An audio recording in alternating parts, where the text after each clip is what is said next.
360 degree നിങ്ങൾ പഠിച്ച ഈ പ്ലാൻ മിനിസ്റ്റർക്ക് കൊണ്ടുപോയി കൊടുത്തു, ഗണേഷ് കുമാർ സാറിന്.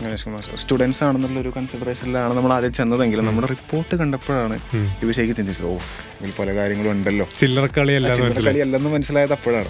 ആൻഡ് ഞങ്ങൾ പ്രസന്റ് ചെയ്യുന്ന ഒരു ഹാഫ് എത്തേക്ക് തന്നെ സാർ നേരെ CMD സാറിനെ അസൈൻ ചെയ്തു. അതെ, that is the best part. ഇത് പഠിക്കാൻ സൂപ്പർ. പൊതുമേഖലാ സ്ഥാപനങ്ങളിൽ നിന്ന് തുടങ്ങാൻ തന്നെയാണ് നമ്മുടെ തീരുമാനം. ഓക്കെ, അതുകൊണ്ട് KSRTC എന്നാണ് ആദ്യം പേര് വന്നത്. കാര്യം നഷ്ടം എന്നുള്ള വാക്കിന്റെ പര്യായമായിട്ടാണ് ഇപ്പൊ KSRTC എന്ന് പറയുന്നത്. KSRTCയിലാണ് വന്നതെന്ന് ആൾക്കാർ പറയണം. യെസ്, അതിൽ KSRTC എന്നല്ല, നമുക്കൊരു പുതിയ പേര് വെച്ചിട്ട് KSRTC സ്വിഫ്റ്റ് ഒരു എക്സാമ്പിൾ ആണ്. KSRTC സ്വിഫ്റ്റ് അല്ലെങ്കിൽ ഞാൻ ഈ ബസ്സാണ് യൂസ് ചെയ്തത്, ഒരു ബ്രാൻഡ് ചെയ്തിട്ട് വരണത്. അതിൽ നിന്ന് നമുക്കൊരു 10% ഫ്യൂൽ എക്സ്പെൻസ് കുറക്കാൻ പറ്റും. അതിലത്തെ ഫ്യൂൽ എക്സ്പെൻസ് 2000 കോടി രൂപയാണ്, അതിന്റെ 10% 200 കോടി. ഓക്കെ, ആൻഡ് ഓൾസോ 200 കോടിയാണ് ഇതിലേക്ക് പോരുന്നത്. KSRTCക്ക് ലാഭം ഉണ്ടാക്കാൻ പറ്റിയ, മാറ്റം ഉണ്ടാക്കാൻ പറ്റിയ പോയിന്റ്സ് ആണ്. ഹാറ്റ്സ് ഓഫ്, നിങ്ങൾ ഇതിലും പ്രോജക്റ്റ് ആണ് ചെയ്തത്. Thank you so much. അപ്പോൾ ഇത് ഡിപ്പാർട്ട്മെന്റ് ഏറ്റെടുക്കണം, ഗവൺമെന്റ് ഏറ്റെടുക്കണം എന്നുള്ളതാണ്. KSRTC ലാഭത്തിലേക്ക് കൊണ്ടുപോകാൻ പറ്റും, നമുക്ക് പറ്റും എന്തായാലും. ആണോ? തീർച്ചയായിട്ടും ഒരു തരം തന്നെയാണ്, കൊണ്ടുവരാൻ പറ്റും. പിന്നെ ഉറപ്പാണ്. ഞങ്ങളുടെ പ്രൊജക്ട് സ്റ്റാർട്ട് ചെയ്യണേ വഴി തെറ്റിയവരെല്ലാം നിര തെറ്റിയവരെല്ലാം എന്ന് പറഞ്ഞിട്ടാണ്. അത് നമ്മൾ റിപ്പോർട്ട് സബ്മിറ്റ് ചെയ്തപ്പോൾ തന്നെ ആദ്യത്തെ പേജ് അത് തന്നെയാണ്. അതായത് KSRTC വഴി തെറ്റി പോവാണ് ഇപ്പം, പക്ഷെ നേരെ തെറ്റിയിട്ടില്ല, വേണമെങ്കിൽ നേരെ ആവാന്നാണ്. സൂപ്പർ. അപ്പം നമ്മൾ വർഷങ്ങളായിട്ട് കേട്ടോണ്ടിരിക്കുന്നതാണ് KSRTC നഷ്ടത്തിലാണ്, ലാഭത്തിലല്ല എന്നുള്ളത്. ആ KSRTCയെ ലാഭത്തിലേക്ക് കൊണ്ടുപോകാൻ പറ്റും എന്ന് പറയാൻ മാത്രമല്ല, അതിൻ്റെ ഡേറ്റ അടക്കം കൊണ്ടുവന്ന, അതിനുള്ള ഐഡിയാസ് കൊണ്ടുവന്ന 2 സ്റ്റുഡൻസാണ് ഇന്ന് ക്ലബ് ഓഫ് എമ്മിലിരിക്കുന്നത്.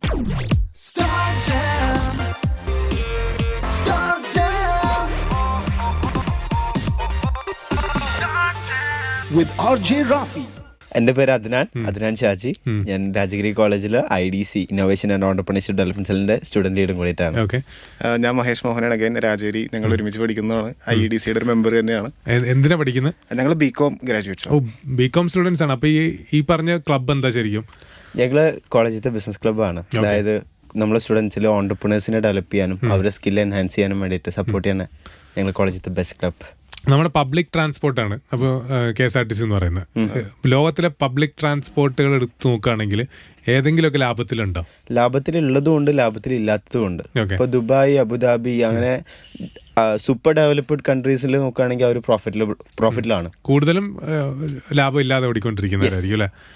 ലാഭത്തിൽ പോകുന്നവരുമുണ്ട്, പക്ഷെ കൂടുതലും നഷ്ടത്തിലാണ്. ഓക്കെ, പബ്ലിക് ട്രാൻസ്പോർട്ട് ലാഭത്തിൽ പോകണോ? ലാഭത്തിൽ പോവേണ്ട ഒരു പ്രസ്ഥാനമാണ് നമ്മുടെ KSRTC. അഗൈൻ നമ്മൾ KSRTCയെ കുറിച്ച് പറയുമ്പോൾ തന്നെ ലാഭത്തിലാവേണ്ട ഒരു സ്ഥാപനം മിസ്മാനേജ്മെന്റ് കൊണ്ട് നഷ്ടത്തിലായതാണ്. ഒരു തീർച്ചപ്പെടുത്തലല്ല, ഒരു നിർദ്ദേശങ്ങളാണ്. ടിക്കറ്റ് വിറ്റും മറ്റുള്ള വരുമാനം മാത്രമേ ഇവിടെ കണ്ടിട്ടുള്ളൂ.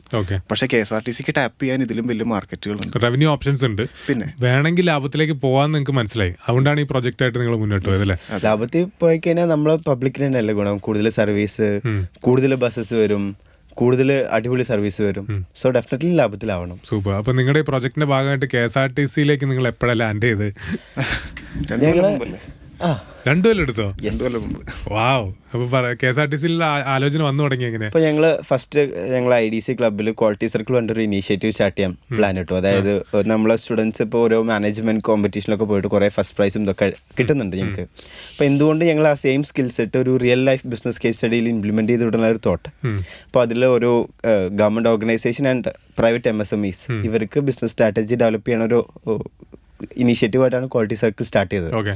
ആൻഡ് അപ്പോൾ എന്തുകൊണ്ട് ഫസ്റ്റ് പ്രൊജക്ട് തന്നെ ടേക്ക് സംതിങ് എക്സ്ട്രാ ബിഗ്, അതുകൊണ്ടാണ് ഞങ്ങൾ KSRTC എടുത്തത്. KSRTCയുടെ കൂടെ നിങ്ങൾ ലിസ്റ്റ് ചെയ്ത് വെച്ചിരുന്ന വേറെ ഡിപ്പാർട്ട്മെന്റ്സ് എന്തെങ്കിലും അങ്ങനത്തെ ഓപ്ഷൻസ് ഉണ്ടായിരുന്നോ? അതോ ഫസ്റ്റ് തന്നെ KSRTC എടുത്ത് പഠിക്കാൻ തീരുമാനിച്ച? പൊതുമേഖലാ സ്ഥാപനങ്ങളിൽ നിന്ന് തുടങ്ങാൻ തന്നെയാണ് നമ്മുടെ തീരുമാനം. ഓക്കെ, അതുകൊണ്ട് KSRTC എന്നാണ് ആദ്യം പേര് വന്നത്. കാര്യം നഷ്ടം എന്നുള്ള വാക്കിന്റെ പര്യായമായിട്ടാണ് ഇപ്പൊ KSRTC എന്ന് പറയുന്നത്.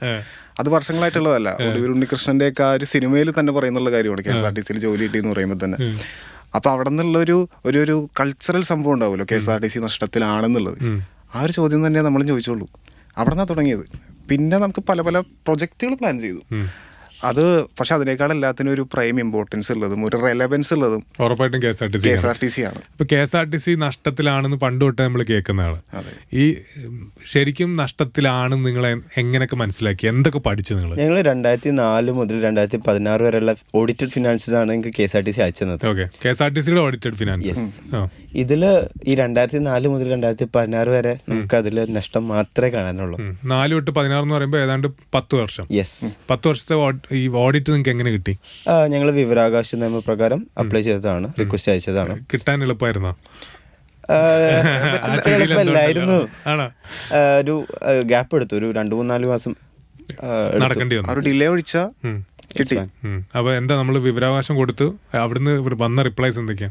ഫസ്റ്റ് ഓഫ് ഓൾ വിവരാവകാശം കൊടുത്തു, അപ്പൊ ഇത്ര പേയ്മെന്റ് ചെയ്യണം. അപ്പൊ പേയ്മെന്റ് ചെയ്തു.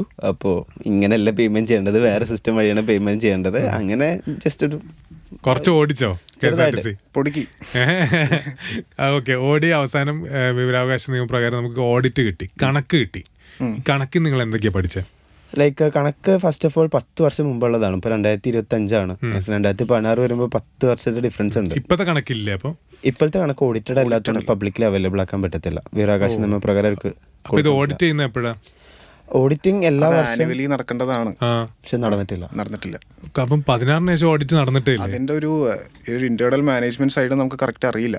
അതുകൊണ്ട് നമ്മളൊരു അതിലേക്ക് പോകണ്ടെന്നാണോ? അതെ, ഓഡിറ്റ് സ്റ്റേറ്റ്മെന്റ്സ് ഇല്ല എന്നുള്ളത് തന്നെയായിരുന്നു അവിടെ റെസ്പോൺസ്. പക്ഷെ ആനുവലി നടക്കണം. കണക്ക് കിട്ടി. കണക്കിൽ നിന്ന് 16 വരെയുള്ള കണക്ക് വെച്ച് നോക്കുമ്പോൾ ഇപ്പോഴത്തെ കണക്കില്ല, പക്ഷെ ആ പഴയ കണക്ക് വെച്ചാണ് നിങ്ങൾ വർക്ക് ചെയ്തത്. എന്തൊക്കെ മനസ്സിലാക്കി? നമ്മൾ ഈ കണക്ക് കിട്ടിയപ്പോൾ തന്നെ ആദ്യം ചെയ്തതേ മോളിൽ നിന്ന് താഴേക്കല്ല നോക്കി, അടിയിൽ നിന്ന് മുകളിലേക്ക് നോക്കി, എന്തോരം നഷ്ടമുണ്ടെന്ന് ആദ്യം മനസ്സിലാക്കി.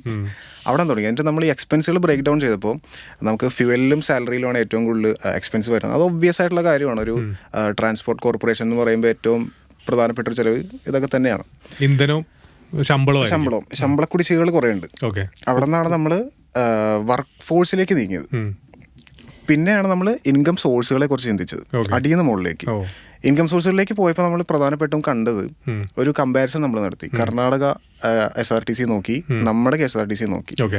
അവിടെ കോൺട്രാക്ട് സർവീസസ് ഉണ്ട്, ഇവിടെ കോൺട്രാക്ട് സർവീസസ് ഉണ്ട് എന്ന് നമുക്ക് പറയാൻ പറ്റും, പക്ഷേ ഒരു എഫിഷ്യന്റ് സിസ്റ്റം അല്ല. കോൺട്രാക്ട് എന്ന് പറയുമ്പോൾ കോൺട്രാക്ട് ബേസിൽ ബസ്സുകൾ എടുക്കുകയാണോ അതോ ആൾക്കാരോ?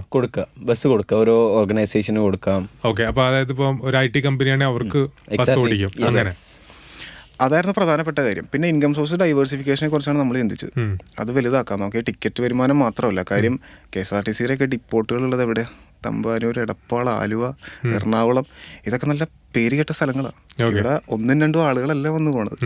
അപ്പൊ ഒരു അഡ്വർടൈസിങ്ങിനെ ചുറ്റിപ്പറ്റി ഇതിനൊരു മാർക്കറ്റ് ഉണ്ടെന്ന് മനസ്സിലായി. നിങ്ങൾ പല റവന്യൂ ഓപ്ഷൻസ് ആയിരുന്നു കണ്ടെത്തി. അതെ, ഫസ്റ്റ് ഓഫ് ഓൾ നമുക്ക് ബിസിനസ് മോഡൽ ഡൈവേഴ്സിഫൈ ചെയ്യണം. KSRTCയിലെ ഇപ്പോൾ ടിക്കറ്റിംഗ് റവന്യൂല് മാത്രമാണ് KSRTC. ഇപ്പോൾ നമ്മൾ KSRTC ഇപ്പോൾ ലേറ്റസ്റ്റ് ഡ്രൈവിംഗ് സ്കൂൾ സ്റ്റാർട്ട് ചെയ്തിട്ടുണ്ട്. അതിപ്പോൾ 40 lakh പ്രോഫിറ്റിലാണ് എന്ന് കണ്ടു. KSRTC runs in thousands of crores, അതായത് ഒരു 2000-3000 കോടിയാണ് അവരെ നോർമൽ ഓപ്പറേറ്റിംഗ് എക്സ്പെൻസും ഇതൊക്കെ വരുന്നത്. അതിൽ 40 ലക്ഷം നമുക്ക് ഇങ്ങനെ എത്തി നോക്കാൻ പോലും പറ്റാത്ത ഒരു എമൗണ്ട് ആണ്. അപ്പോൾ ടിക്കറ്റിംഗ് റവന്യൂ മാറ്റിയിട്ട് ബിസിനസ് മോഡൽ ഡൈവേഴ്സിഫൈ ചെയ്യണം. ഇപ്പോൾ ഡെവലപ്ഡ് ഇപ്പോൾ ദുബായ് നമ്മൾ നേരത്തെ പറഞ്ഞു ഒരു പ്രോഫിറ്റിലാണെന്ന്. അവർ ഫസ്റ്റ് ഓഫ് ഓൾ റീസൺ ഇതാണ്. നിങ്ങൾ അവിടെ എന്തൊക്കെയാ ചെയ്യുന്നതെന്ന് പഠിച്ചോ? യെസ്. ഇപ്പോൾ ദുബായ് മെട്രോ ഞങ്ങൾക്ക് ഏറ്റവും ഇഷ്ടപ്പെട്ട പ്രൈം. ഇപ്പോൾ കൊച്ചിയിൽ നമ്മൾ മെട്രോ ഒരു പേര് മാറ്റി. ഇപ്പോൾ ഇതിനു മുമ്പേ ദുബായ് മാറ്റി. ഇപ്പോൾ വൺസ് ദുബായിൽ നോക്കുമ്പോൾ ദുബായിൽ ശോഭ, സെൻട്രൽ പോയിന്റ്, അവിടുത്തെ സ്ഥലങ്ങളെ ആൾക്കാർ മറന്നുപോയി. ഇപ്പോൾ പക്ക ദുബായ് മെട്രോ സ്റ്റേഷൻ ഇതിലാണ് വർക്ക് ചെയ്യണത്. ഓക്കെ, നിങ്ങളുടെ ഓരോ പോയിന്റ്സിലേക്ക് വരാം നമുക്ക്. കർണാടക ആർട്ടിസ്റ്റിന്റെ കാര്യം പറഞ്ഞു, അവർ ലാഭത്തിലാണോ?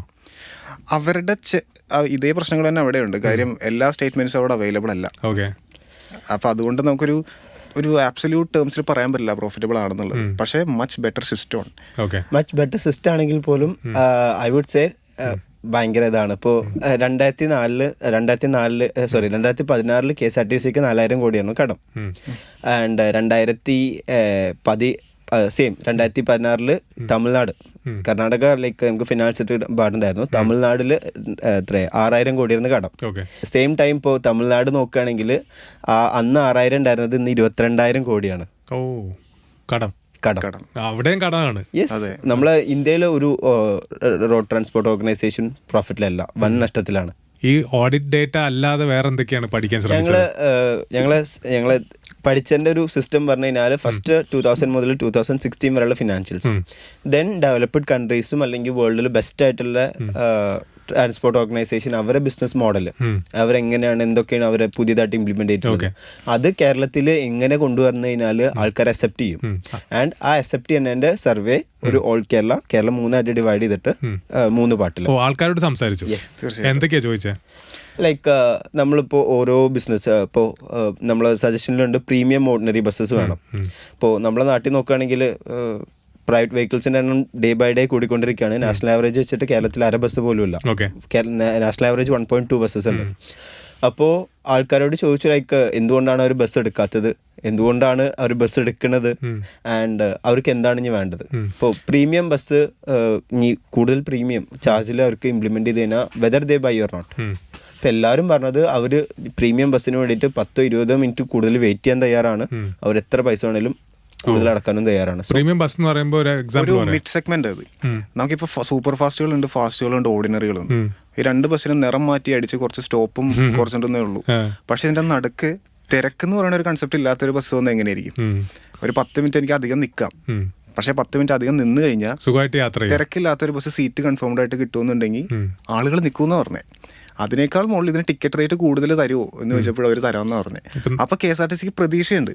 KSRTCക്ക് ആ ഒരു പ്രതീക്ഷ നഷ്ടപ്പെട്ടിട്ടില്ല. ജനങ്ങൾക്ക് ഇപ്പോഴും KSRTCയോട് താല്പര്യമുണ്ട്. കാര്യം ആനവണ്ടി എന്ന് പറയുന്നൊരു വികാരമാണ്. നമ്മളിപ്പോൾ കാക്കനാട് സൈഡിലും എറണാകുളം സൈഡിലും ഒക്കെ നമ്മൾ പോയപ്പോൾ കൂടുതലും ജനങ്ങൾ ഇത് തന്നെ പറഞ്ഞത്. ജോലി കഴിഞ്ഞ് വരുമ്പോൾ ആർക്കും താല്പര്യമുള്ള ഒരു കാര്യമല്ല ഈ തിരക്കിൽ പോകാന്നുള്ളത്. ഇപ്പൊ തിരക്കില്ലാതെ KSRTC ബസ്സിൽ കുറച്ച് പ്രീമിയം റേറ്റ് കൊടുത്ത് വെയിറ്റ് ചെയ്താണെങ്കിലും പോകാൻ റെഡിയാണ്. അങ്ങനത്തെ ബസ്സുകൾ വേണം. ഇങ്ങനത്തെ ഒരു സജഷൻ വെച്ചപ്പോൾ ഫസ്റ്റ് ഓഫ് ഓൾ എല്ലാവരും ചോദിച്ചത് ഇത്ര കോടി കടകളുള്ളത് അല്ലെങ്കിൽ ഇത്ര നഷ്ടത്തിലോടുന്ന ഒരു ഓർഗനൈസേഷൻ ഇനിയും ബസ്സസ് മേടിക്കാൻ പൈസ ഉണ്ടാവുന്നു. അപ്പൊ നമ്മളെ സജഷൻ ബസ് മേടിക്കല്ല, ബസ് ലീസ് ചെയ്യുക. ലീസ് ചെയ്താൽ മാറ്റം ഉണ്ടാവോ? യെസ്, തീർച്ചയായിട്ടും. മീൻസ് നമുക്ക് പുതിയ ബസ് ഇൻട്രൊഡ്യൂസ് ചെയ്യണം, പുതിയ ആൾക്കാർക്ക്, പുതിയ സെഗ്മെന്റ് ഓഫ് ആൾക്കാർക്ക്. ഇപ്പോൾ നമ്മുടെ നാട്ടിൽ കുറച്ച് ലൈക്ക് സ്റ്റാറ്റിസ്റ്റിക്സ് പ്രകാരം നമ്മുടെ നാട്ടിൽ കൾച്ചറൽ ഷിഫ്റ്റ് നടക്കുന്നുണ്ട്. അതായത് ബസ് യൂസ് ചെയ്യുന്നത് ആൾക്കാരെ സ്റ്റാറ്റസിനെ എഫക്ട് ചെയ്യുന്നുണ്ട്. അപ്പോൾ അത് മാറ്റണം. അതായത് ബസ് ഒരു റിച്ച് ആയിട്ടുള്ള ആൾക്കാർ അല്ലെങ്കിൽ ഒരു അപ്പർ മിഡിൽ ക്ലാസ് എല്ലാവരും യൂസ് ചെയ്യുന്ന ഒരു സർവീസ് ആണെന്ന് ആൾക്കാർ അവരുടെ മൈൻഡിൽ ഫീൽ ചെയ്യണം. അപ്പോൾ അതിന് നമുക്ക് പ്രീമിയം ബസ് വേണം. തിരക്ക് ഉണ്ടായി നിന്ന് ചീറിപ്പാഞ്ഞു പോകുന്ന മാത്രമല്ല ബസ് ജനങ്ങൾക്ക് മനസ്സിലാവണം. അതിന് ഈ ഒരു സെഗ്മെന്റ് നല്ലതായിരിക്കും. ആ ഒരു സോഷ്യൽ സ്റ്റിഗ്മയാണ് ഇതിലെ പ്രധാന പ്രശ്നം. അങ്ങനെ എന്തൊക്കെയാ ഫീഡ്ബാക്സ് വന്നത്? ആൾക്കാർ എന്തൊക്കെയാ പറഞ്ഞത്? അല്ല, അത് നമ്മൾ സ്റ്റാറ്റിസ്റ്റിക്സിൽ വളരെ വ്യക്തമായിട്ട് പറഞ്ഞതാണ്. സിമ്പിൾ ക്വസ്റ്റ്യൻ നമ്മൾ ചോദിച്ചാൽ, ഈ ഒരു പ്രീമിയം സെഗ്മെന്റ് ബസ് നിങ്ങളുടെ മുമ്പിലുണ്ട്, നിങ്ങൾക്ക് ഓർഡിനറി ഉണ്ട്, നിങ്ങൾ ഏതെടുക്കുമെന്ന് ചോദിച്ചു. അപ്പോൾ ഇതിലൊരു ടിക്കറ്റ് റേറ്റ് കൂടുതലായിരിക്കും എന്ന് ആദ്യം പറഞ്ഞപ്പോൾ തന്നെ നമ്മൾ മനസ്സിൽ വിചാരിച്ചത് എന്താ, അവർ ടിക്കറ്റ് റേറ്റ് കൂടുതലായിരിക്കും എന്ന് പറയുമ്പോൾ തന്നെ അവർ ഓർഡിനറിയിലേക്ക് പോകും. പക്ഷേ അല്ല, അവർക്ക് ടിക്കറ്റ് റേറ്റ് കൂടുതൽ കൊടുത്താലും അവർക്ക് ഈ ഒരു പ്രീമിയം സെഗ്മെന്റിൽ പോകാൻ താല്പര്യപ്പെടുന്നവരാണ്. അതുമാത്രമല്ല, KSRTC ഏറ്റവും കൂടുതൽ ഉപയോഗിക്കുന്നത് സ്റ്റുഡൻസുമാണ്. സ്റ്റുഡൻസും സെൽഫ് എംപ്ലോയിഡ് ആളുകളുമാണ് കൂടുതലും KSRTC ഉപയോഗിക്കുന്നത്. അപ്പോൾ അവരുടെ അധികം സ്പെൻഡ് ചെയ്യാനുള്ള ആളുകളുമല്ല, അവർക്ക് പോലും താല്പര്യമുണ്ട് ഇങ്ങനത്തെ ഒരു മിഡ് സെഗ്മെന്റ് ബസ്. പ്രീമിയം എന്ന് ഞാൻ പറയുന്നുണ്ടെങ്കിലും ഒരു മിഡ് സെഗ്മെന്റ് ബസ്സാണ്. സൗകര്യത്തോടെ ഇരുന്ന് യാത്ര ചെയ്യാൻ പറ്റും ഓപ്ഷൻ. അപ്പോൾ ഒരു താല്പര്യം ജനങ്ങളിലുണ്ട്. പിന്നെ നിങ്ങൾ രാത്രി പ്രൈവറ്റ് ബസ് ഓപ്റ്റ് ചെയ്യോ KSRTC ഓപ്റ്റ് ചെയ്യുമെന്ന് ചോദിച്ചു. അത് നമ്മൾ ഒട്ടും പ്രതീക്ഷിച്ചില്ല. അപ്പൊ എന്താ മറുപടി വന്നത്? 87% ഞങ്ങളുടെ സ്റ്റാറ്റ്സ് എങ്ങനെയാണ്, 87% ജനങ്ങൾ പറയണത് ഞങ്ങൾ രാത്രി പ്രൈവറ്റ് ആണോ KSRTC ആണോ എന്ന് ചോദിച്ചപ്പോൾ അവർ പറഞ്ഞു KSRTC ആണ് നല്ലതെന്ന് പറഞ്ഞത്. അപ്പൊ ജനങ്ങൾക്ക് ആ ഒരു വിശ്വാസമുണ്ട്. അതിൽ ഇവർക്ക് ക്യാപിറ്റലൈസ് ചെയ്യാം. രാത്രി സർവീസുകൾ കൂട്ടിയാൽ മതി. ആൻഡ് ഓൾസോ നമ്മൾ പ്രീമിയം ബസ്സിന്റെ കാര്യം പറഞ്ഞു. ഒരു ഫ്ലൈറ്റ് യൂസ് ചെയ്യുന്ന ആളോട് ചോദിച്ചു കഴിഞ്ഞാൽ ഇത്തിഹാദിൽ വന്ന ആൾക്കാർ അല്ലെങ്കിൽ എമിറേറ്റ്സിൽ വന്ന ആൾക്കാർ ഏത് ഫ്ലൈറ്റാണ് യൂസ് ചെയ്ത് ചോദിച്ചു കഴിഞ്ഞാൽ അവർ ഇത്തിഹാദ് എന്ന് എടുത്ത് പറയാം. എങ്ങനെ വന്ന് ചോദിച്ചു കഴിഞ്ഞാൽ okay. And same time air India അല്ലെങ്കിൽ ഇൻഡിഗോ അങ്ങനത്തെ ബഡ്ജറ്റ് എയർലൈൻസ് യൂസ് ചെയ്ത ആൾക്കാർ ഞാൻ ഫ്ലൈറ്റ് യൂസ് ചെയ്തിട്ട് എന്നാണ് പറയാം. ആ ഒരു ബ്രാൻഡിംഗ് ഡിഫറൻസ് വേണ്ട. യെസ്, എയർലൈൻസിന്റെ പേര് പറയില്ല. ഇവിടെ പ്രീമിയം ആയതുകൊണ്ട് തന്നെ അവർ അതെടുത്ത് പറയും. KSRTCയിലാണ് വന്നതെന്ന് ആൾക്കാർ പറയണം. യെസ്, അതിൽ KSRTC എന്നല്ല, നമുക്കൊരു പുതിയ പേര് വെച്ചിട്ട് KSRTC സ്വിഫ്റ്റ് ഒരു എക്സാമ്പിൾ ആണ്. KSRTC സ്വിഫ്റ്റ് അല്ലെങ്കിൽ ഞാൻ ഈ ബസ്സാണ് യൂസ് ചെയ്തതെന്ന് ഒരു ബ്രാൻഡ് ചെയ്തിട്ട് വരണത്. അങ്ങനെ പുതിയൊരു ബ്രാൻഡിങ് സ്റ്റാർട്ട് ചെയ്യണം. യെസ്, അതെ, സൂപ്പർ. ഇനി നിങ്ങൾ മുന്നോട്ട് വെച്ച സജഷൻസ് ഓരോന്നോരോന്ന് ഞാൻ പറയാം. അതെങ്ങനെ അതിലേക്ക് ലാൻഡ് ചെയ്തു, അതിൽ നിന്ന് എത്ര നിങ്ങൾ ലാഭം കാണിക്കുന്നുണ്ട്, ഇങ്ങനെ പോയി കഴിഞ്ഞാൽ ഇത്ര റവന്യൂ നമുക്ക് ഉണ്ടാക്കാൻ പറ്റും. ആദ്യം പറഞ്ഞ് AI ഡ്രിവൻ ആവണം KSRTC എന്നുള്ളത്. അപ്പോൾ AI കാലമാണ് ഉറപ്പായിട്ടും. KSRTC എങ്ങനെ AI ആക്കി മാറ്റാം? യെസ്, KSRTCയിലും AI വേണം. ഇപ്പോൾ AI ഡ്രൈവിംഗ് അസിസ്റ്റന്റ് പറഞ്ഞു കഴിഞ്ഞാൽ കുറെ ആൾക്കാർ തെറ്റിദ്ധരിച്ചിട്ടുണ്ട്. അതായത് ബസ് ഓട്ടോമാറ്റിക് ആയിട്ട് പോകുന്നു, ഇങ്ങനെ ഡ്രൈവർ ഇല്ലാതെ അങ്ങനെയല്ല. ഇത് ഡ്രൈവേഴ്സിന് ഒരു മൊബൈൽ ആപ്പ്. ഈ മൊബൈൽ ആപ്പിൽ ഡ്രൈവേഴ്സ് മെയിൻറ്റെയിൻ ചെയ്യേണ്ട best speed, best gear and best RPM, ഇതും മാനേജ് ചെയ്യും. ഇപ്പോൾ KSRTC ഡ്രൈവേഴ്സ് അറിയാം, ഓൾറെഡി അവർ വണ്ടി ഓടിക്കാൻ എക്സ്പേർട്ടാണ്, കുറേ കാലത്തെ എക്സ്പീരിയൻസ് ഉണ്ട്. അപ്പോൾ നമുക്കിവിടെ വേണ്ടത് KSRTC ഡ്രൈവേഴ്സ് നന്നായി ബസ് ഓടിക്കുന്നുണ്ടോ എന്ന് അറിയാൻ വേണ്ടിയിട്ടുള്ള സിസ്റ്റമാണ്. അതായത് ഇവാലുവേറ്റ് ചെയ്യണം അവരുടെ ഡ്രൈവിംഗ്. അവർ നല്ല RPM ആണോ മെയിൻറ്റെയിൻ ചെയ്യണത്, നല്ല ഗിയർ ആണോ മെയിൻറ്റെയിൻ ചെയ്യുന്നത്, സ്പീഡ് മെയിൻറ്റെയിൻ ചെയ്യുന്നുണ്ടോ. ഇൻ കേസ് അതില്ലെങ്കിൽ അവരോട് നമുക്ക് സജഷൻ വെക്കാം, അതായത് നിങ്ങൾ ഇത്ര നന്നായിട്ട് ഓടിച്ചു കഴിഞ്ഞാൽ നമുക്ക് മൈലേജ് കിട്ടും. സ്പീഡ് ഗവർണർ പോലെയാണത്. സ്പീഡ് ഗവർണർ അല്ല, ഡ്രൈവിംഗ് എഫിഷ്യൻസി റിയൽ ടൈം ആയിട്ട് കാൽക്കുലേറ്റ് ചെയ്യാൻ പറ്റും. അപ്പം ഡ്രൈവിംഗ് എഫിഷ്യൻസി കൂടുമ്പോൾ ഇന്ധനക്ഷമത കൂടും, മൈലേജ് കൂടും. അപ്പോൾ ഇതെങ്ങനെ ആപ്പായിട്ട് എങ്ങനെ കണക്ട് ചെയ്യും? ലൈക്ക് ഇപ്പോൾ സിമ്പിളായിട്ട് നമ്മൾ ഈ ഡാറ്റ അല്ല, RPM ഇതൊക്കെ നമുക്ക് ബസ്സിൻ്റെ മീറ്റർ കൺസോളിൽ നിന്ന് കിട്ടും. അപ്പോൾ മീറ്റർ കൺസോളിൽ ഒരു IoT ഡിവൈസ് പ്ലേസ് ചെയ്ത് കഴിഞ്ഞാൽ അത് ഡ്രൈവേഴ്സിൻ്റെ ഫോണിൽ കണക്ട് ചെയ്യാൻ പറ്റും. അത് അവിടുന്ന് ഇൻ്റർനെറ്റ് വഴി നമുക്ക് KSRTC മാനേജ്മെൻറ്റ്. നിലവിലെ KSRTC വെച്ചിട്ട് അതൊക്കെ ചെയ്യാൻ പറ്റുമോ? ചെയ്യാൻ പറ്റേണ്ടതാണ്. അതിനധികം ചിലവ് വരുന്നില്ല, നമ്മൾ വിചാരിക്കുന്ന അത്ര ഒരു തുക ഇതിന് വരുന്നില്ല. ഈ ഡ്രൈവിംഗ് അസിസ്റ്റന്റ് കുറേ യൂസ്ഫുൾ ഉണ്ട്. ഇപ്പോൾ നമ്മളെല്ലാവരുടെ പ്രശ്നമാണ് KSRTCയുടെ റിയൽ ടൈം ട്രാക്കിംഗ് ഇല്ല. ഇപ്പോൾ KSRTC ചില പോലെ കമ്പനീസിനായിട്ട് എഗ്രിമെന്റ് MOU സൈൻ ചെയ്തിട്ട് കൂടിയിട്ടുണ്ടെങ്കിൽ അത് പബ്ലിക്കലി അവൈലബിൾ ആയിട്ടില്ല അങ്ങനത്തെ ഒരു സർവീസ്, കാരണം അത് എക്സ്പെൻസീവ് ആണ്. ഇപ്പോൾ ഒരു KSRTC ഒരു ബസ്സിൽ GPS വെക്കാൻ 1500 മിനിമം GPS പ്രൈസ് ഉണ്ട്. ആൻഡ് അത് സോഫ്റ്റ്വെയർ ഇത് വെച്ചിട്ട് കണക്ട് ചെയ്തിട്ട് ആകുമ്പോൾ കൂടും. അപ്പോൾ ഇങ്ങനത്തെ ഒരു സിസ്റ്റം വെച്ച് കഴിഞ്ഞാൽ ഈ IoT സ്കെയിൽ ചെയ്യുമ്പോൾ നമുക്കൊരു 200 to 400 rupees പെർ IoTക്ക് ആവുന്നുള്ളൂ. ഇതുവഴി തന്നെ നമുക്ക് ഈ GPS സിസ്റ്റം കൂടിയിട്ട് അതിൽ ഇൻബിൽഡ് ആയിട്ട് ആഡ് ചെയ്യാൻ പറ്റും. അപ്പോൾ നമുക്ക് ഡാറ്റയും കിട്ടും, ഇതും കിട്ടും, ഒരു വഴിക്ക് രണ്ട് കൃഷി. അപ്പോൾ KSRTC എവിടെയാണ് നമുക്ക് അറിയാൻ പറ്റും അല്ലേ? ആ ട്രാക്കിങ്ങിന്റെ പ്രശ്നം ചില്ലറയല്ല. നമ്മളത് അന്വേഷിച്ച് വന്നപ്പോൾ ജനങ്ങൾക്കൊരു വലിയ പ്രശ്നമാണത്, എവിടെയാണ് ബസ് എന്നുള്ളത്. സത്യം. കാര്യം ഒരു രാത്രി അറിയാൻ തീരെ പരിചയമില്ലാത്തൊരു സ്ഥലത്ത് വരുമോ എന്നുള്ള ഒരു സംശയത്തിൽ നിൽക്കുന്നതും ഡ്രൈവറെ ഇടയ്ക്കിടയ്ക്ക് വിളിച്ചു ചോദിക്കും നമ്മൾ ലോങ് റൂട്ട് ആണെങ്കിൽ. അത് K-Swiftലാണെങ്കിൽ അത് ബാധകമാണ്, പക്ഷെ അല്ലാണ്ടുള്ള സർവീസുകളും ഉണ്ട്. അപ്പോൾ ഇത് എല്ലാ ബസ്സുകളിലും വരാണെങ്കിൽ ഞാൻ നേരത്തെ പറഞ്ഞോളൂ, ഒരു സംശയത്തിൽ നിൽക്കുന്നതും ഒരു ഉറപ്പിൽ നിൽക്കുന്നതും പോലെ നല്ല വ്യത്യാസമുണ്ട്. അപ്പോൾ ഇങ്ങനെ AI ഡ്രിവൻ സിസ്റ്റം കൊണ്ടുവരാൻ അതിന്റെ എക്സ്പെൻസ് നിങ്ങൾ കണക്കൂട്ടി വെക്കുക? ലൈക്ക് നമുക്കത് MVP ഡെവലപ്പ് ചെയ്യാൻ വേണ്ടിയിട്ട് 10 lakh ഒരു സോഫ്റ്റ്വെയർ 10 lakh മീൻസ് ഒരു മിനിമം കേരളത്തിൽ മുഴുവനല്ല, ഒരു സ്റ്റാർട്ടിങ്, അതായത് 2-3 ബസ്, ഒരു 5-6 ബസ് പ്ലസ് അതൊന്ന് കണക്ട് ചെയ്തിട്ട് അതിൻ്റെ ഒരു ട്രയൽ നടത്താൻ ഒരു 10 lakh. ഓക്കെ. ഇങ്ങനെ AI മാറിയാൽ നിങ്ങൾ പറയുന്നത് ഏതാണ്ട് 200 കോടി റവന്യൂ ഉണ്ടാവുന്നതാണ് KSRTC ഇപ്പോൾ ഉള്ളതിനെ. ഈ AI ഡ്രൈവിംഗ് മാറിക്കഴിഞ്ഞാലുള്ള ബെസ്റ്റ് തിങ് ഫ്യൂൽ എഫിഷ്യൻസി കൂടും. ആൾക്കാർ ഡ്രൈവേഴ്സ് നന്നായി വണ്ടി ഓടിക്കും. ഇനി വണ്ടി ഓടിക്കുന്നില്ല നമുക്ക് കണ്ടുപിടിച്ചിട്ട് അവരോട് പറയാൻ പറ്റും. ആൻഡ് അതിൽ നിന്ന് നമുക്കൊരു 10% ഫ്യൂൽ എക്സ്പെൻസ് കുറക്കാൻ പറ്റും. ഇപ്പോഴത്തെ ഫ്യൂൽ എക്സ്പെൻസ് 2000 കോടി രൂപയാണ്, അതിന്റെ 10% 200 crore. Okay. And also also AI driving assistant ഡ്രൈവേഴ്സിന്റെ ഹാഷ് ഡ്രൈവിംഗ്, അതായത് rash driving harsh driving, okay, ഇത് കുറക്കും. അത് കുറച്ച് കഴിഞ്ഞാൽ ആക്സിഡന്റ് കുറയും. ആക്സിഡന്റ് കുറച്ച് കഴിഞ്ഞാൽ ചെലവ് കുറയും, കൂടുതൽ ബസ്. KSRTC ചീറിപ്പാഞ്ഞു പോകുന്നു എന്നുള്ളൊരു പേരുദോഷവും മാറി കിട്ടും. യെസ്, അതെ. KSRTC കാണുമ്പോൾ തന്നെ കുറെ ആൾക്കാർക്ക് മനസ്സിൽ ഫോണടിച്ച് നമ്മളെ മാറ്റേണ്ട അവസ്ഥ വരില്ല KSRTC. ഇപ്പം ഒരു സ്ഥലത്തുനിന്ന് ഒരു വേറെ സ്ഥലത്തേക്ക് പെട്ടെന്ന് എത്തേണ്ട ഒരു ആവശ്യം ഉണ്ടല്ലോ ഇപ്പോൾ KSRTC. അത് ഇത് വെച്ചാൽ അതിന് സൊല്യൂഷൻ ഉണ്ടാവും. ഇപ്പോൾ KSRTC കേരളം മുഴുവനാണ് റൂട്ട് പ്ലാനിങ്. ഈ AI driving assistant multiple applicability ഉണ്ട്. ഓക്കെ, ഇപ്പോൾ പബ്ലിക്കിന് റിയൽ ടൈം കിട്ടും, ദെൻ ഡ്രൈവിംഗ് എഫിഷ്യൻസി, അതുപോലെ തന്നെ KSRTC കേരളം മുഴുവനാണ് റൂട്ട് പ്ലാൻ ചെയ്യണത്. അത് ഇപ്പൊ നമ്മൾ കണ്ടിട്ടുണ്ട് ഒരേ സ്ഥലത്ത് 3 ബസ്. ഇത് ഹ്യൂമൻ തിങ് ആണ്, ഇപ്പോൾ മനുഷ്യന്മാരാണ് ഇത് ചെയ്യണത്. അപ്പോൾ ഇവർക്ക് ഈ മൾട്ടിപ്പിൾ ഡയറക്ഷനിൽ വരുന്ന ബസ്സിനെ മാനേജ് ചെയ്യാൻ പറ്റില്ല. അപ്പോൾ ആളില്ലെങ്കിൽ ഈ AI ഡ്രൈവിംഗ് അസിസ്റ്റന്റ് ബസ്സിന്റെ സ്പീഡ് കൺട്രോൾ ചെയ്യാൻ പറയും. അതായത് ഇത്ര സ്പീഡ് കുറക്കണം, ഈ ബസ് ഇത്ര സ്പീഡ് കൂട്ടണം. അപ്പോൾ ആ ഗ്യാപ്പ് കൂട്ടാൻ പറ്റും 2 ബസ് തമ്മിലുള്ളത്.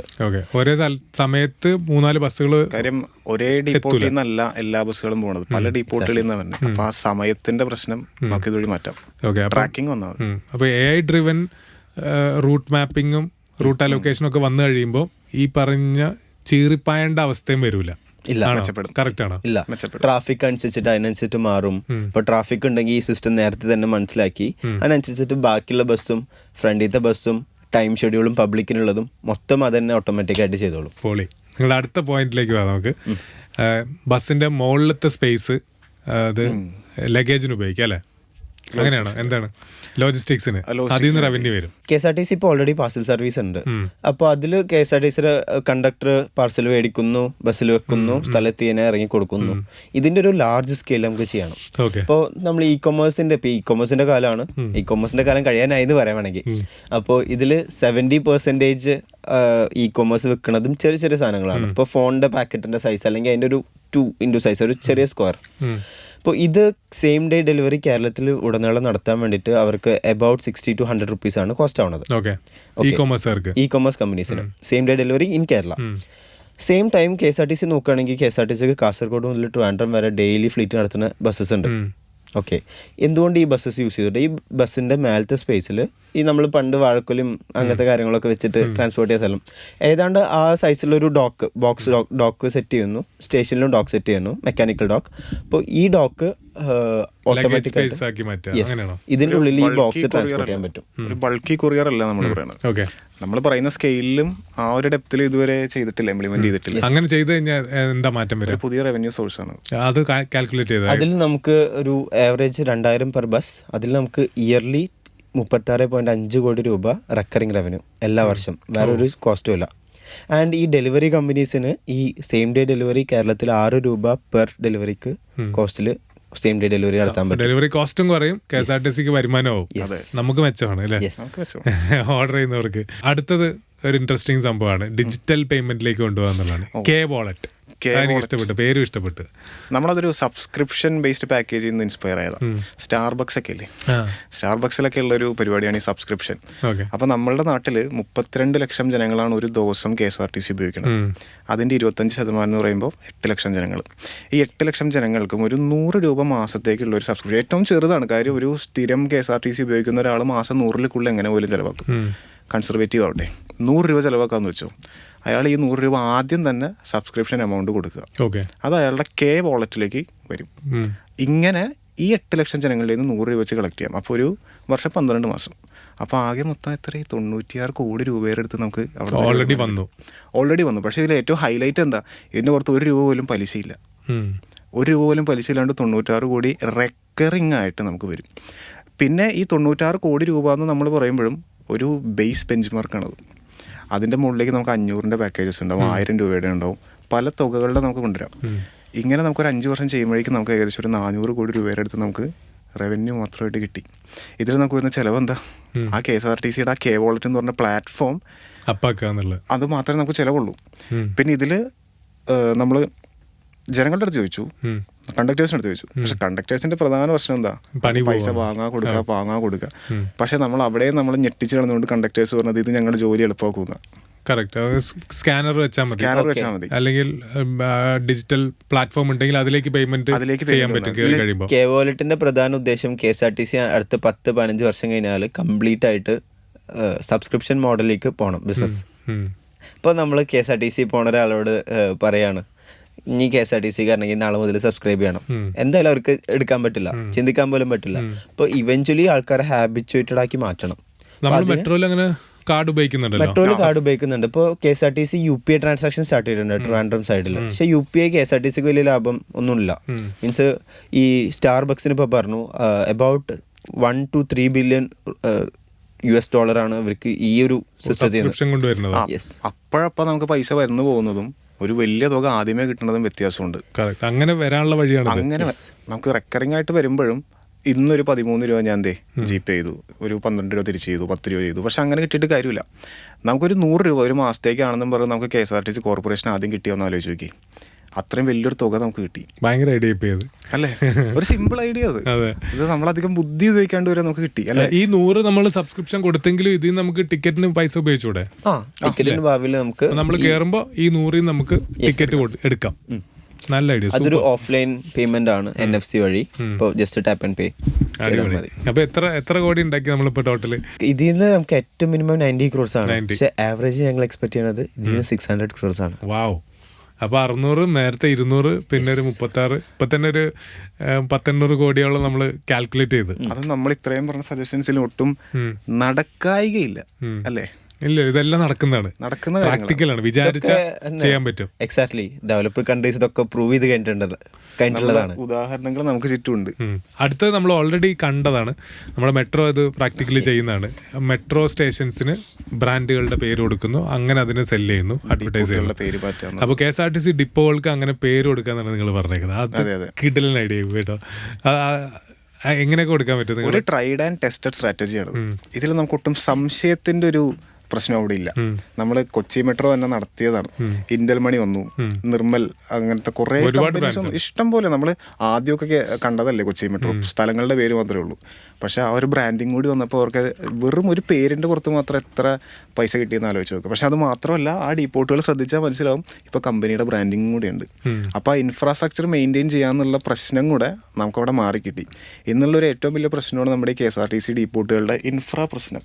അത് നമുക്ക് ഇങ്ങനെ പേരുകൾ മാത്രം കൊടുക്കാൻ മതി. എനിക്ക് തോന്നുന്നു പേരിടാൻ നമ്മൾ ക്ലയൻസിനെ കൊണ്ടുവന്നു കഴിഞ്ഞാൽ, ക്ലയന്റിനെ ബ്രാൻഡിങ് നടത്തി കഴിഞ്ഞാൽ ഡിപ്പോ നന്നാവും. ചിലപ്പോൾ ഡിപ്പോ നല്ല പെയിന്റ് അടിച്ച് ക്ലീൻ, നല്ല ബാത്റൂം ടോയ്ലറ്റ്സ് കിട്ടും, നല്ല മെയിൻ്റെനൻസ് ആവും, പട്ടികളില്ല. അതെ, അതൊക്കെ നമ്മൾ വിചാരിക്കുന്ന നിസ്സാരമാണ്. പക്ഷേ അതൊക്കെ ഒന്ന് നടപ്പിലാക്കി കഴിഞ്ഞാൽ KSRTCയുടെ മുഖം തന്നെ മാറി. ഇപ്പോൾ നമ്മൾ മെട്രോക്ക് നോക്കുകയാണെങ്കിൽ ആകെ 5-6 സ്റ്റേഷൻസ് അല്ലേ, ആകെ ഫിക്സ്ഡ് ആയിട്ടുള്ള കുറച്ച് സ്റ്റേഷൻസ് ഉള്ളൂ. KSRTCക്ക് എല്ലാ ബസ് സ്റ്റോപ്പ് അടക്കമുണ്ട്. അപ്പോൾ K-Wallet വഴി നമുക്ക് ഇവഞ്ച്വലി ബസ് സ്റ്റോപ്പുകൾ, അതായത് സാധാരണ സ്റ്റോപ്പുകളിലേക്ക് എത്തിക്കാൻ പറ്റും, ബ്രാൻഡ് ചെയ്യാൻ പറ്റും. അത് ഈ ഇപ്പോൾ ഞങ്ങൾ കോളേജിൻ്റെത് രാജഗിരി കോളേജിൻ്റെ സ്റ്റേഷൻ പൈപ്പ് ലൈൻ സ്റ്റേഷൻ എന്നാണ് KSRTCയിൽ പറയാറ് ടിക്കറ്റിൽ. അപ്പോൾ അത് വേണമെങ്കിൽ ഞങ്ങളൊരു കോളേജിന് മേടിക്കാൻ പറ്റും. ഒരു 10,000 രൂപക്ക് മേടിച്ചു കഴിഞ്ഞാൽ ഈ ഒരു Rajagiri pipe line, Rajagiri pipe line അല്ലെങ്കിൽ രാജഗിരി സ്റ്റോപ്പ്, ഇരിഞ്ഞാലക്കുട, ഇന്റൽമണി, അത് രണ്ടും മാത്രമേ ഉള്ളൂ. ഇത് നമുക്ക് മേജർ ഡിപ്പോട്ടിൽ ഫസ്റ്റ് ഇംപ്ലിമെന്റ് ചെയ്യാൻ പറ്റും. കേരളത്തിലെ എല്ലാ കണ്ണായ സ്ഥലത്തും KSRTCയുടെ ഡിപ്പോ ഉണ്ട്. അത് ഇവഞ്ച്വലി നമുക്ക് എല്ലാ ബസ് സ്റ്റോപ്പിലും ഇതുപോലെ ഓരോ ചെറുകിട വ്യവസായങ്ങൾ 10,000 രൂപക്കാ 20,000 രൂപക്കാട്ടം വിൽക്കാം. അപ്പോൾ കംപ്ലീറ്റ് റവന്യൂ ഡൈവേഴ്സിഫൈ ചെയ്യാൻ പറ്റും. സൂപ്പർ. ഇതിൽ ബസ്സുകളെ പറ്റി ഞങ്ങൾ പറയുന്നുണ്ട്, പ്രീമിയം ബസ്സുകൾ വരണം. പിന്നെ ഇനിയുള്ളത് സജഷൻസ് ആണ്. ഇതുവരെ ഉള്ളത് മേജർ പോയിന്റ്സ് ആണ്, അടിപൊളി പോയിന്റ്സ് ആണ് എല്ലാം. അപ്പോൾ ഇനി നിങ്ങളുടെ സജഷൻസിൽ ബസ്സുകൾ മാറ്റണമെന്ന് പറഞ്ഞിട്ടുണ്ട്. അപ്പോൾ ഈ നിലവിലുള്ള ബസ്സുകളെ പറ്റി പഠിച്ചോ? നിലവിലുള്ള ബസ്സസ് പഠിച്ചു. എന്തൊക്കെ പഠിച്ചു? പഴയ ബസ്സസ് ആണ്, നമുക്കറിയാലോ. ലൈക്ക് ബസ്സിൽ കംഫർട്ട് ഉണ്ടോ? കുറവാണ്. കഴിഞ്ഞ ദിവസം ഒരു ബസ്സിന്റെ ബാക്കിൽ പെട്ട് കഴിഞ്ഞപ്പോൾ ഫുൾ മറ്റേ കറുത്ത പോകാം, സെപ്റ്റിക് ആവും പറയണ പലരുമില്ലേ, അതെല്ലാം മാറണം. ഇപ്പൊ എന്തൊക്കെയാ നിലവിലുള്ള ബസ്സുകളും അതിന്റെ ഒരു അവസ്ഥകളും പറയും. നമുക്ക് നിലവിലുള്ള ആൾക്കാരെ ആറ്റിറ്റ്യൂഡ് നോക്കാം. ഇപ്പോൾ കേരളത്തില് ഒരു വീട്ടില് 1.5 വണ്ടി ഉണ്ട്. നാഷണൽ ആവറേജിൽ 1.5 വണ്ടി പറയുമ്പോൾ ഒരു ഹൗസ് ഹോൾഡിൽ 1.5 വണ്ടി കണക്ക്. നാഷണൽ ആവറേജിൽ 0.2 ആണ്. ഓക്കെ. ആൻഡ് 2013 എത്ര 1.32 കോടി ആൾക്കാർ ബസ്സസ് കേരളത്തിൽ യൂസ് ചെയ്തിട്ടുണ്ടായിരുന്നു. അതിപ്പോൾ ലേറ്റസ്റ്റ് 2022 നോക്കുകയാണെങ്കിൽ 66 ലക്ഷം, അതായത് നേരെ പകുതിയായിട്ട് കുറഞ്ഞു. ഓക്കെ.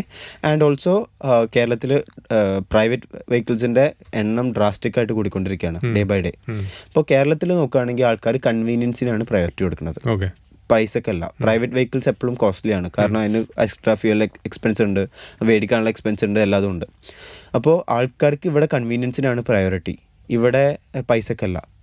സോ ആൾക്കാർക്ക് ഏറ്റവും കൺവീനിയൻ്റ് ആയിട്ട്, ഏറ്റവും സേഫായിട്ട്, ഏറ്റവും കണക്ടിവിറ്റി ഉള്ള ബസ് സർവീസസ് വേണം. ആൻഡ് ആൾക്കാർ എത്ര കൺവീനിയൻസ് നമുക്ക് പബ്ലിക് സെക്ടറിൽ കൊടുക്കാൻ പറ്റുന്നു അതിനനുസരിച്ചിട്ട് KSRTC ആൾക്കാർ ഓപ്റ്റ് ചെയ്യാൻ സ്റ്റാർട്ട് ചെയ്യും. ആൻഡ് ഓൾസോ നമുക്ക് ക്ലൈമറ്റ് ഗോൾസ് അതിലേക്ക് എത്താനും, ഇപ്പോൾ കേരളത്തിൻ്റെ റോഡ് ഡെവലപ്പ് ചെയ്യുന്നുണ്ടെങ്കിൽ പോലും ഈ വണ്ടിയുടെ എണ്ണം അനുസരിച്ചിട്ട് അത്ര അഡാപ്റ്റബിൾ അല്ല, അതായത് റോഡ് ഇനഫ് അല്ല. അപ്പോൾ നമുക്ക് എന്തായാലും ബസ്സസ് ആണ് ഉപയോഗിക്കാൻ പറ്റുള്ളൂ. ഇപ്പോൾ ഡെവലപ്ഡ് കൺട്രീസ് നോക്കുകയാണെങ്കിൽ, യൂറോപ്പ്, അമേരിക്കയൊക്കെ നോക്കുകയാണെങ്കിൽ അവർ മേജർ എല്ലാവരും യൂസ് ചെയ്യുന്നത് പബ്ലിക് ട്രാൻസ്പോർട്ടാണ്. അപ്പോൾ നമ്മളെ ആൾക്കാരെ ബസ്സസിലേക്ക് പബ്ലിക് ട്രാൻസ്പോർട്ടിലേക്ക് എന്തായാലും കൊണ്ടുവരണം. ഇപ്പൊ 6,000 ബസ്സുകളാണുള്ളത്. 6,000 ബസ്സുകൾ ഏകദേശം. അതും നമ്മൾ പറഞ്ഞല്ലോ, നമ്മൾ കണക്കുകൾ 2016 നമ്മുടെ കയ്യിലുള്ളൂ, അതിന് കൂടിയിട്ടുണ്ടാവാം. പക്ഷെ നമുക്ക് പുതിയ ബസ്സുകൾ വരുമ്പോഴാണ് നമുക്കിതിൻ്റെ ശരിക്കുള്ള ഒരു ഇമ്പാക്റ്റ് നമുക്ക് മനസ്സിലാവുള്ളൂ. ഇപ്പോഴത്തെ ഫ്ലീറ്റ് ഔട്ട് ഒപ്റ്റിമൈസ്ഡ് അല്ല. നമ്മൾ റൂട്ടിന്റെ ഒപ്റ്റിമൈസേഷൻ ഒരു കാര്യം, പിന്നെ ബസ്സിന്റെ ഒരു ആക്ച്വൽ ഹെൽത്ത് എന്ന് പറയുന്നതും ഒരു വലിയ പ്രശ്നമാണ്. 8 വർഷത്തിന് മുകളിലായിട്ട് ഓടുന്ന ബസ്സുകളുണ്ട്, 10 വർഷത്തിന് മുകളിൽ ഓടുന്ന ബസ്സുകളുണ്ട്. ഇതിൽ പലതും മാറണം. ആ ബസ്സുകളുടെ അവസ്ഥ കണ്ടാൽ തന്നെ നമുക്കത് ഏകദേശം മനസ്സിലാവുന്നതാണ്. അത് നമ്മളുടെ സ്റ്റാറ്റ്സിലും പറഞ്ഞിട്ടുണ്ട്, ജനങ്ങൾ റിപ്പോർട്ട് ചെയ്തൊരു കാര്യമാണ് ബസ്സിൻ്റെ ഒരു കണ്ടീഷൻ എന്ന് പറയുന്നത്. അതിൽ ഏറ്റവും പ്രധാനപ്പെട്ടവർ പറഞ്ഞത് സീറ്റിന്റെ കണ്ടീഷനും ആ സൈഡിലത്തെ ഒരു ഏറ്റവും ഒരു സംഭവമല്ലേ KSRTC കൈ വെച്ച് പോവാന്നുള്ളത്. അതിനുള്ള സ്പേസ് ഇല്ലെന്ന് മാത്രമല്ല, അവിടെ തുരുമ്പും പ്രശ്നങ്ങളൊക്കെ വരുന്നുണ്ട്. അപ്പൊ ഇതെല്ലാം കാണിക്കുന്നത് ഒരു പഴക്കം ചെന്നൊരു സംഭവമായി. ബസ്സുകളും മാറ്റണം, നല്ല മാറേണ്ട സമയം. ഇപ്പോൾ ഡെവലപ്ഡ് കൺട്രീസ് നോക്കുകയാണെങ്കിൽ അവരെല്ലാം 3 വർഷം പുതിയ ബസ് മാറ്റും, എന്നിട്ട് അവർ പ്രോഫിറ്റിലാണ്. നമ്മൾ പുതിയത് വാങ്ങിച്ചെന്ന് വിചാരിച്ചു. ഇപ്പോൾ ഉദാഹരണം പറഞ്ഞാൽ KURTC ഉണ്ട്, അർബൻ ട്രാൻസ്പോർട്ട്. അതിൽ നമ്മൾ വോൾവോ ബസ്സുകൾ ഇറക്കിയിട്ടുണ്ട്. പക്ഷെ അതിൽ 25 ബസ് നമ്മുടെ KSRTC തേവര ഡിപ്പോയിൽ വെറുതെ കിടക്കുന്നുണ്ട്, വർഷങ്ങളായിട്ട് വെറുതെ കിടക്കുകയാണ്. അപ്പോൾ ഇത് 1.5 കോടി എന്തോ വിലയുണ്ട് ബസ്സിന്, 1 കോടി മുകളിൽ വിലയുണ്ട്.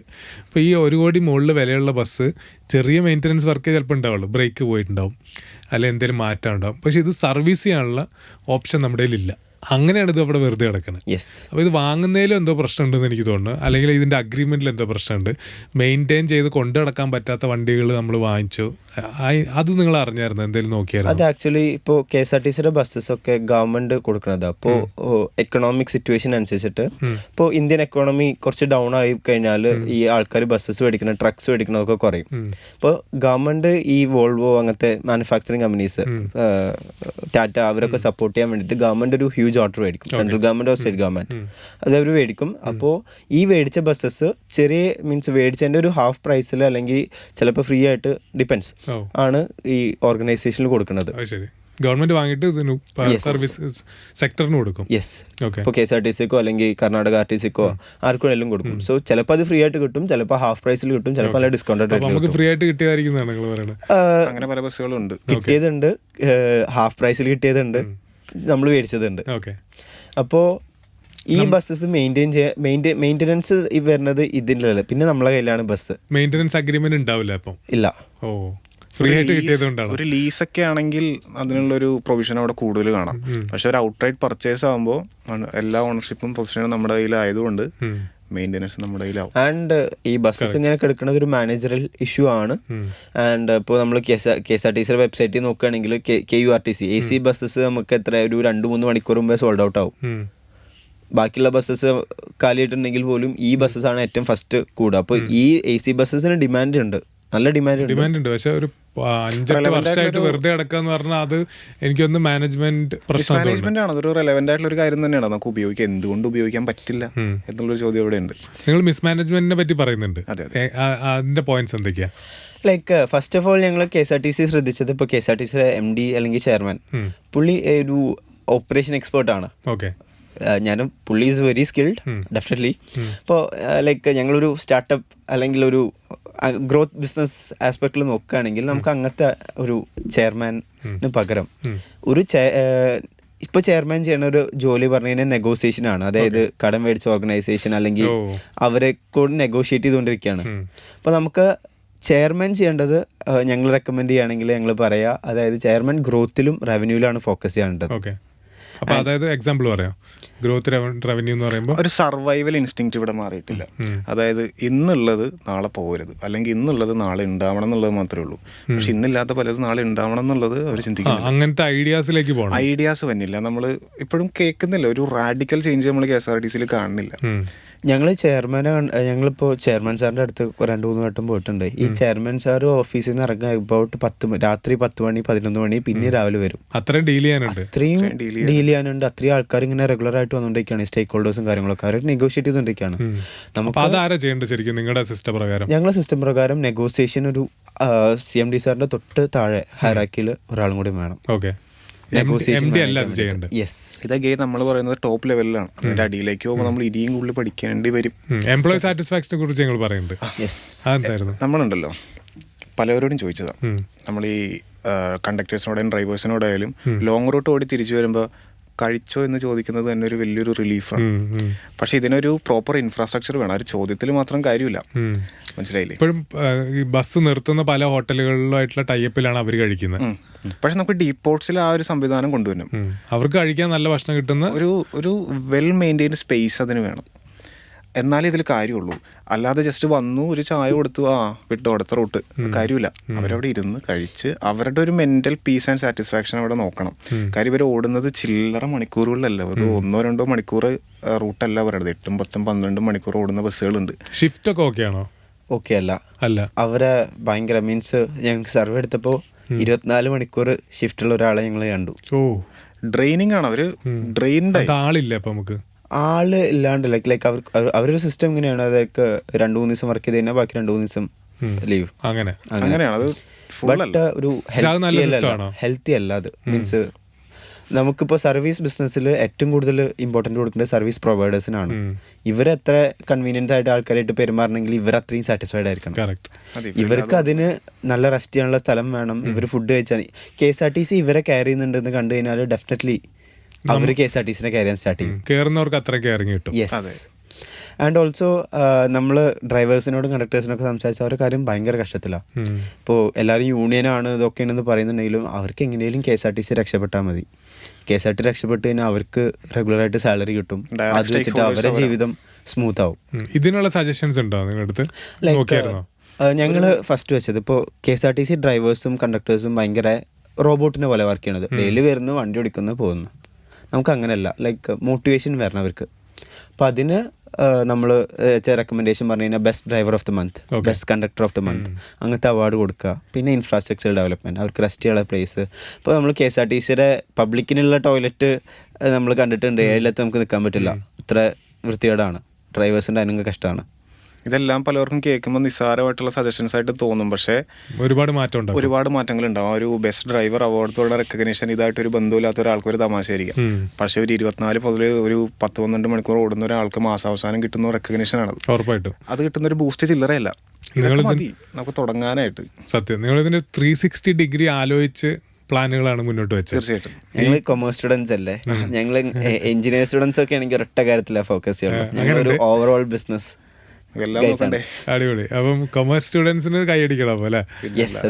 സൂപ്പർ. അപ്പോൾ ഈ പ്ലാനുമായിട്ട് 360 ഡിഗ്രി നിങ്ങൾ പഠിച്ച ഈ പ്ലാൻ മുന്നോട്ട് വെച്ച ആശയങ്ങൾ നിങ്ങൾ നേരെ മിനിസ്റ്റർക്ക് കൊണ്ടേ കൊടുത്തു, ഗണേഷ് കുമാർ സാറിന്.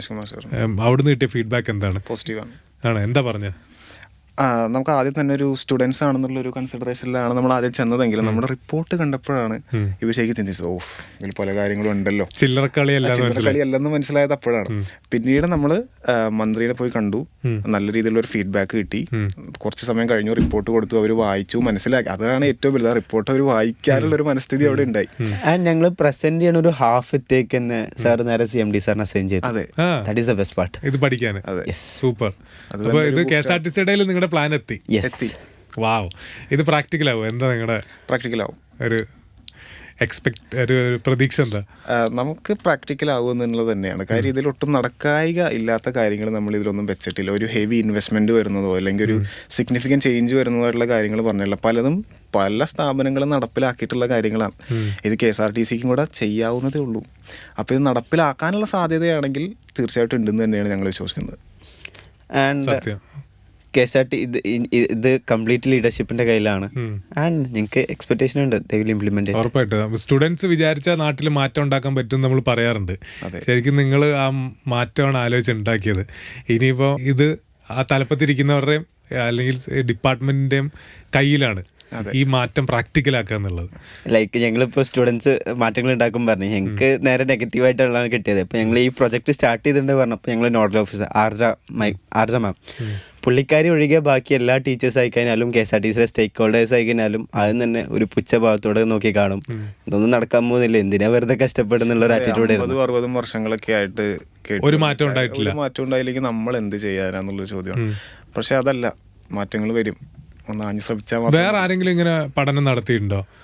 വേറെ ലൈക്ക് ഞങ്ങൾ KSRTC ഒരു സ്റ്റുഡൻറ്റ് ഞാൻ കണ്ടിട്ടുണ്ടായിരുന്നു, CITU CET ട്രിവാൻഡ്രത്തുള്ള. പക്ഷെ പുള്ളി ഒരു സോഫ്റ്റ്വെയർ റെക്കമെൻഡ് ചെയ്തു, ഇന്റേണൽ മാനേജ്മെന്റ്. അങ്ങനെ ഒരു ചെറിയ ചെറിയ ഏരിയകളിലേക്കുള്ള റെക്കമെൻഡേഷൻസ് ഇത്രയും ഈ ഒരു സ്കെയിലിൽ ചെയ്തിട്ടില്ല. ഇല്ല, നമ്മളൊന്നും ആലോചിക്കാത്ത പോയിന്റ്സ് ആണ് നിങ്ങൾ പറഞ്ഞത്. ഉറപ്പായിട്ടും ഇത് ചേഞ്ച് മേക്കിംഗ്, KSRTCക്ക് ലാഭം ഉണ്ടാക്കാൻ പറ്റിയ, മാറ്റം ഉണ്ടാക്കാൻ പറ്റിയ പോയിന്റ്സ് ആണ്. Hats off. നിങ്ങൾ കിടിലൻ പ്രോജക്റ്റ് ആണ് ചെയ്തത്. Thank you so much. ഇത് ഡിപ്പാർട്ട്മെന്റ് ഏറ്റെടുക്കണം, ഗവൺമെന്റ് ഏറ്റെടുക്കണം എന്നുള്ളതാണ് നമ്മുടെ അഭിപ്രായം.